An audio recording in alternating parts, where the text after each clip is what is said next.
வணக்கம் my வித்ரி arts உறவுகளே. ரீசெண்டாக நம்ம சக்தி ஆனந்தன் வந்து அரெஸ்ட் ஆகிட்டார். ஆனால் டோட்டல் டேரக்டர்ஸ் மொத்தம் எத்தனை பேர் இருக்காங்கன்னா 9 பேர்.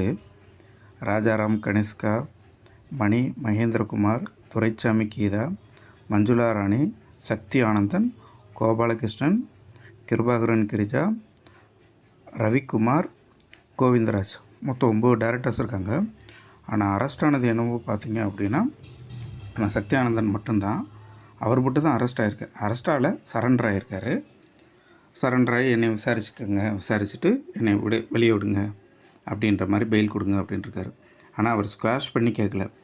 நான் என் மேலே எந்த தப்பும் இல்லை, என்னைய இது பண்ணிக்கோங்க அப்படின்னு ஸ்குவாஷ் பண்ணலை. அந்த போட்ட பெட்டிஷனை வந்து ஸ்குவாஷ் பண்ணலை, என்ன சரண்டர் தான் இருக்கார். ஸோ இங்கேயே ஒரு பெரிய ட்விஸ்ட்டாக இருக்குது. எதுக்காக அவர் வந்து என் மேலே போட்ட வழக்கு ஒரு பொய் வழக்குன்னு நிரூபிக்காமல் சரண்டர், நான் தப்பு பண்ணியிருக்க மாதிரி சரண்டர் ஆகிறாரு. இது எந்த விதத்தில் லாஜிக்னே எனக்கு புரியல. அதுபோக இப்போ ரீசெண்டாக பார்த்தீங்க அப்படின்னா அவர் ஒருத்தர் அரெஸ்ட் ஆகிட்டார், சரண்டர் ஆகிட்டார். பேலன்ஸ் இருக்கவங்களாம் என்ன பண்ணுறாங்க, மிச்சம் 8 டேரக்டர்ஸ் இருக்காங்க, ஆள் ஒருத்தரை கூட காணோம். எல்லோரும் ஓடி போய் ஒழிஞ்சிக்கிட்டாங்க. மற்றவங்களுக்கு சிஎம் மெம்பர்ஸ் எவ்வளவோ பேர் இருக்காங்க, எல்லாத்துக்கும் பணம் போடணும். ஆனால் பணம் போடாமல் அவங்க பாட்டுக்கு 6 மாதமாக இழுத்தடிச்சிக்கிட்டு இருக்காங்க. எங்கே போனாங்கன்னு கூட தெரியல. 9 பேர் 8 பேரும் தலைமறைவாக இருக்காங்க. இவருக்கு எப்படா பெயில் கிடைக்கும், அந்த பெயிலை வச்சுட்டு நம்மளும் பெயிலுக்கு அப்ளை பண்ணலாம் அப்படின்னு வெயிட் பண்ணிக்கிட்டு இருக்காங்க. இப்படி இருந்தால் எப்படி கம்பெனி ரன் ஆகும்? இப்போ ரீசெண்டாக அசோக் ஸ்ரீநிதியோட வீடியோ ஒன்று ஒரு இன்டர்வியூ கொடுத்துருந்தார் லைவில். ஜிஎஸ் ட்ராவல் விழாக்குன்றவரோட ஒரு இன்டர்வியூ கொடுத்துருந்தாரு. அப்போ சொல்லியிருந்தார், அவங்களுக்கு பணம் வர்றதுக்கு வாய்ப்பே இல்லை அவர் பெயிலில் வந்தாலும் அப்படின்னாரு. ஏன்னு கேட்டதுக்கு அவர் சொன்னார், 2 லட்சம் மெம்பர்ஸ் சிஎம் மெம்பர்ஸ் மினிமம் இருப்பாங்க. அவங்களுக்கு ரொம்ப குறைஞ்சபட்சமாக 10,000 ரூபா ஒரு மாதம் கொடுக்கணும். அப்படின்னா 2 லட்சம் கஸ்டமருக்கு எவ்வளோ கொடுக்கணுன்னா கணக்கு பண்ணிக்கோங்க. ஒரு மாதத்துக்கு 200 கோடி கொடுக்கணுன்றார். 2 லட்சம் கஸ்டமருக்கு சிஎம் மெம்பர்ஸ்க்கு 10,000 ரூபா மாதம் கொடுத்தா 200 கோடி கொடுக்கணும். அப்போ 6 மாதம் கொடுக்கணும் அப்படின்னா 1200 கோடி கொடுக்கணும். 6 மாதமாக பணம் போடலை, 1200 கோடி சிஎம் மெம்பர்ஸ்க்கு மட்டும் கொடுக்கணும்.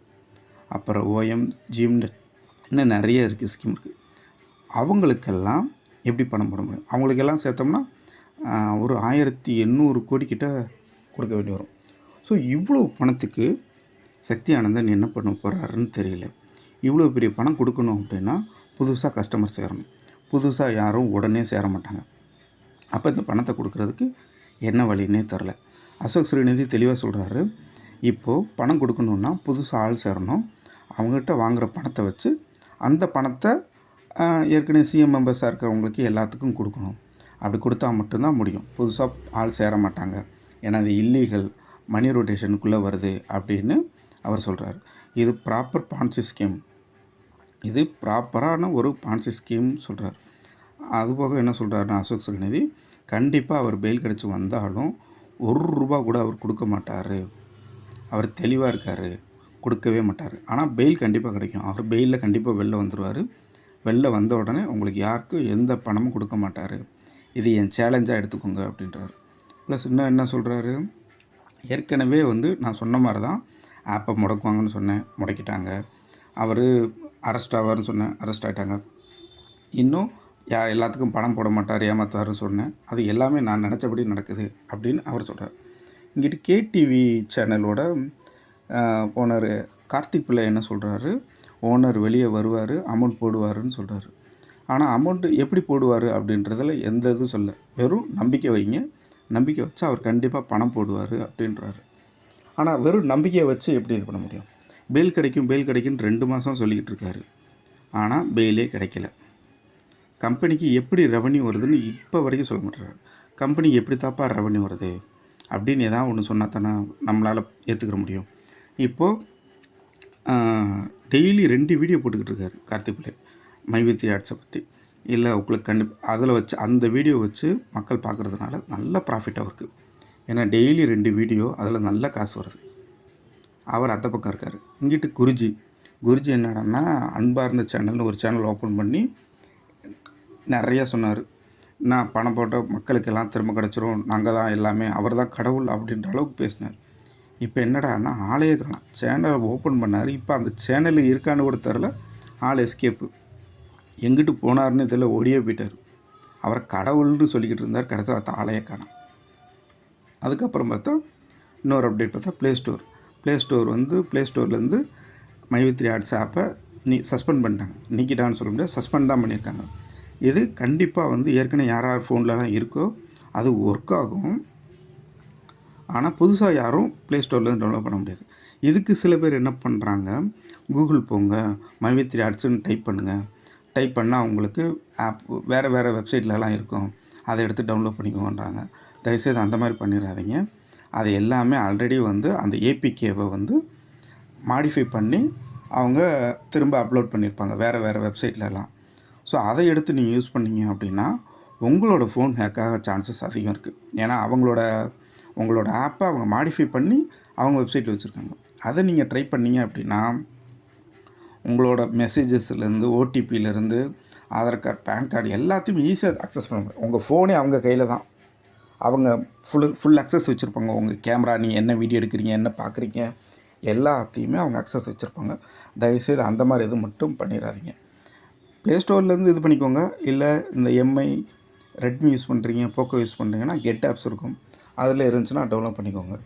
ஆனால் இதில் என்ன கொடுமை அப்படின்னா, ஏற்கனவே எக்ஸிஸ்டிங்காக ஆப் வச்சுருக்கவங்களுக்கும் ஒர்க் ஆகலை, ஆப் ஒர்க் ஆகலை. இதுக்கும் கூகுள் ப்ளே ஸ்டோருக்கும் சம்மந்தமே இல்லை. ஆப் ஒர்க் ஆகணுன்னா அதை நடத்துகிறது யாரோ, மைவி3 ஆட்ஸ் கம்பெனி நடத்துகிறாங்கல்ல, அவங்க தான் ஒரு கம்பெனிகிட்ட கொடுத்துருப்பாங்க. இந்த கம்பெனி வந்து நீங்கள் தான் அந்த ஆப்பை ப்ராப்பராக பார்த்துக்கணுன்னு. அவங்களுக்கு சேலரி கொடுத்தாங்களா என்னன்னு தெரில. அவங்க சரியாகவே கண்டுக்கிறது இல்லை. மைவி3 ஆட்ஸ் ஆப் கண்டுக்கிறதே இல்லை. அதனால தான் ஒர்க் ஆக மாட்டேனுது. Most of the time work ஆக மாட்டேனுது. இப்போ அவங்களுக்கு கொடுக்கல, மொத்தம் அவங்களுக்கு எந்த ப்ராப்பராக அமௌண்ட்டு போய் சேரலைன்னா இந்த ஆப்பை அவங்களும் சர்வரை டவுன் பண்ணிடுவாங்க. சர்வர் டவுன் பண்ணால் என்ன ஆகும், அந்த ஆப்பே ஒர்க் ஆகாது. இதுக்கும் கூகுள் ப்ளே ஸ்டோருக்கும் சம்மந்தமே கிடையாது. ஏற்கனவே இருக்கிறவங்களுக்கும் ஒர்க் ஆகாமல் போகிறதுக்கு நிறைய சான்சஸ் இருக்குது. அப்புறம் மைவி3 ஆட்ஸ் ரெவன்யூ எப்படி தான்ப்பா வருது அப்படின்னு கேட்டால் ரொம்ப பெரிய கொஸ்டின் மார்க்காக இருக்குது. இப்போ மைவி3 ஆட்ஸ் வந்து என்ன சொல்லலாம் அப்படின்னா, இப்போ ஆடு போடுறேன், நாங்கள் ஆடு போட்டு அதுலேருந்து காசு வருது அப்படின்னா கம்பெனி ஆடு கம்பெனிக்கு தான். ஸோ அதில் கம்பெனியோட ப்ராடக்ட் தான் விளம்பரப்படுத்துகிறாங்க. அதில் வந்து 10 பைசா கம்பெனிக்கு லாபம் இல்லை. மக்கள் தான் அதை பார்த்து வாங்கினா தான் உண்டு, வாங்கலைன்னா அதுவும் கிடையாது. இப்போ ஏற்கனவே இப்போ வேறு இப்போ ஒரு டாக்ஸி, ஒரு மருந்தை பற்றி, மெடிக்கலை பற்றி போடுற விளம்பரம், இதில் ஏதாச்சும் சம்பாதிக்கலாம் அப்படின்னா ஒரு 1000 ஆட்ஸ் வருது, 1000 வித்தியாசமான ஆட்ஸ் வருது அப்படின்னா 1000 கஸ்டமர்ஸ் வந்து ஆட்ஸ் கொடுக்குறாங்க. அந்த ஆடு கொடுத்தா ஒரு ஆடுக்கு ஒரு ஆள் வந்து ஒரு ஆடு கொடுக்குற 10 நாளைக்கு என் ஆடு போடுங்க அப்படின்ட்டு 1,00,000 ரூபா கொடுக்குறாப்புல. 10 நாளைக்கு என் ஆடு போடுங்க அப்படின்னு ஒரு ஆள் வந்து 1,00,000 கொடுக்குறாப்புல. இப்படி 1000 பேர் 1,00,000 கொடுத்தா கூட 10 நாளைக்கு 10 கோடி தான் வரும். அப்போது ஒரு மாதத்துக்கு 30 கோடி சம்பாதிக்கும். 30 கோடி ஆடு மூலிமா ரெவன்யூ வருதுன்னே வச்சுக்கலாம். ஆனால் சிஎம் மெம்பருக்கு மட்டுமே 200 கோடி கொடுக்கணும் ஒரு மாதத்துக்கு. சிஎம் மெம்பர்ஸுக்கு மட்டுமே 200 கோடி கொடுக்கணும். நீங்கள் ஆடு வழியாக 1000 ஆடு வந்து 1000 ஆட்ஸுக்கு வந்து 1,00,000 ரூபா 10 நாளைக்கு அப்படின்னா 30 கோடி தான் சம்பாதிக்க முடியும், ரெவன்யூவே வரும். ஆனால் சிஎம் மெம்பர்ஸ்க்கு மட்டுமே 200 கோடி கொடுக்கணும். எங்கேருந்து ரெவன்யூ வராது.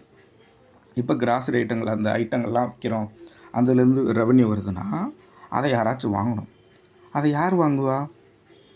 மைவி3 ஆட்ஸ் மெம்பர்ஸ் தான் வாங்கணும். ஸோ மைவி3 ஆட்ஸ் மெம்பர்ஸ் வாங்கினா அதில் வர்ற ப்ராஃபிட்டை வச்சு தான் பண்ண முடியுன்றாங்க. அப்போ மைவி3 ஆட்ஸு கஷ்டம், அவங்களே ஓனாக வாங்கினாலும் இவ்வளோ பெரிய 200 கோடி கொடுக்கக்கூடிய அளவுக்கு ஒரு மாதத்துக்கு ப்ராஃபிட் வருமானு கேட்டால் கிடையாது. ஏன்னா முதல்ல அவ்வளோ மக்கள் வாங்குகிறாங்களான்னே டவுட்டாக தான் இருக்குது. அவ்வளோ 200 கோடிக்கு வாங்கக்கூடிய அளவுக்கே கேப்பபிலிட்டிஸ் அவ்வளோ கடை வச்சுருக்காங்களான்னு தெரியல. அவ்வளோ கடை வச்சாலும் 200 கோடி ப்ராஃபிட்ன்றது பெரிய அச்சீவ்மெண்ட். பெரிய பெரிய கம்பெனிஸ்லேயே அவ்வளோ ஈஸியாக பண்ண முடியல. ஸோ அதை பண்ணுறதே பெரிய விஷயம். அதில் கிடைச்சாலும் 200 கோடி மட்டும்தான் ஒரு மாதம் தேவைன்னா மற்ற மெம்பர்ஸ் எல்லாம் இருக்காங்க, சிஎம் மெம்பரை தவிர, அவங்களுக்கெல்லாம் போடணும். ஸோ இவ்வளோ பெரிய இது வந்து ஈஸியாக அப்படி பண்ணிட முடியுமான்னு எனக்கு தெரியல. ஸோ ரொம்ப கஷ்டம். எனக்கு தெரிஞ்ச அசோக் ஸ்ரீநிதி சவாலே விட்டுருக்காரு, உங்கள் பணம் வர்றதுக்கு உங்களுக்கு வாய்ப்பே இல்லை அப்படின்னு. ஸோ கொஞ்சம் கேர்ஃபுல்லாக இருங்க. நீங்கள் அப்ளைனரை தான் பிடிக்கணும். அப்ளைனர் உங்களை வச்சு அவங்க நல்லா சம்பாரிச்சிருக்காங்க. ஸோ உங்கள் அப்ளைனர் யார் சேர்த்து விட்டாங்களோ அவங்ககிட்ட நீங்கள் காசை வாங்க பாருங்கள். அவங்ககிட்ட நீங்கள் காசை வாங்கிட்டீங்க அப்படின்னா நீங்கள் உங்கள் ஐடி அவங்ககிட்டே கொடுத்துருங்க. நீங்களே வச்சு நீங்களே சம்பாரிச்சுக்கோங்க. இந்த ஐடி எனக்கு வேண்டாம், எனக்கு என் காசை கொடுத்துருங்கன்னு வாங்கிடுங்க. புதுசாக சேர்ந்தவங்க தான். பழைய ஆட்களுக்கெல்லாம் ஓரளவுக்கு ப்ராஃபிட் கிடச்சிருக்கும். புதுசாக சேர்ந்தவங்களுக்கு தான் ப்ராஃபிட்டே கிடச்சிருக்காது. அப்போது இதில் பெரிய பிரச்சனை வரப்போகுது. அப்ளைனர்லேருந்து தயவுசெய்து உங்களோட அமௌண்ட்டை வாங்கிக்கோங்க. ஏன்னா இப்போ சிஎம் மெம்பருக்கு மட்டுமே 200 கோடி கொடுக்கணுன்றதுனால உங்களுக்கு கொடுப்பாங்களான்றது டவுட்டாக இருக்குது. ஸோ முடிஞ்ச அளவுக்கு உங்கள் அப்ளைனர்லேருந்து உங்கள் பணத்தை ரெக்கவர் பண்ணிக்கோங்க முடிஞ்ச அளவுக்கு. இல்லை ரெக்கவர் பண்ண முடியலன்னா உங்களுக்கு இது பெரிய லாஸாக போயிடும். உங்களுக்கு இது ஒரு பாடமாக போயிடும். ஸோ பார்த்து இருந்துக்கோங்க மக்களே. இதுக்கு மேலே சொல்கிறதுக்கு ஒன்றும் இல்லை.